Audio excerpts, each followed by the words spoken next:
చూడండి, వీళ్ళిద్దరు ఈ అబ్బాయి నేను మొత్తం 4 వచ్చామండి. ఇక్కడ చూడండి ఫ్రెండ్స్, చూసారా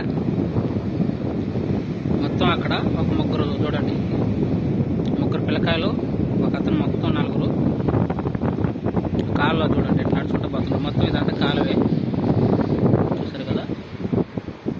అక్కడి నుంచి వాళ్ళు మునుగుతున్నారు కదా, అక్కడ గెట్టు ఉంది కదా, అక్కడి నుంచి మొత్తం చూడండి ఇదంతా కాలువే. ఆ చివరి దాకా ఇట్టే వెళ్ళిపోతాను, ఇట్టే నడుచుకుంటా అదిగో ఆ గెట్టు మీదకి వెళ్ళిపోతారు. చూడండి గట్టి ఇదంతా పెట్టే చాలా బాగుంటుంది.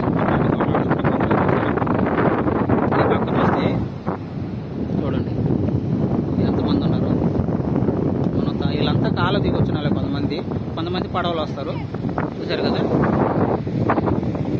చూడండి వెళ్తున్నారు, నడుచుకుంటూ వెళ్ళిపోతారు అన్నమాట.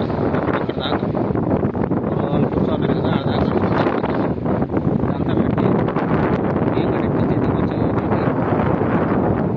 అది మాత్రం సముద్రం అంటే ఈ కాళ్ళలోంచి అక్కడ కాళ్ళు వస్తున్నాయి కదా, ఆడ దాకా వెళ్ళి వచ్చారన్నమాట. చూసారా, చూడండి వెళ్ళారు వాళ్ళు, అక్కడ దాకా వెళ్ళిపోయారు.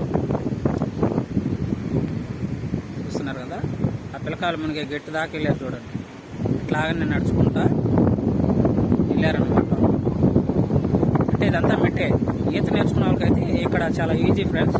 ఎందుకంటే కొంతమంది ఈత నేర్చుకోవచ్చు, ఎందుకంటే ఇది లోతు మామూలుగా ప్రమాదం అనే ఇబ్బంది లేకుండా ఇక్కడైతే చాలా వరకు చూడండి అదంతా ఈత కొట్టుకుంటా చాలా వరకు నేర్చుకోవచ్చు. నేర్చుకున్న వాళ్ళకి మాత్రం ఇక్కడ చాలా బాగుంటుంది. వెళ్ళారు, అంచుకైతే వెళ్ళారు.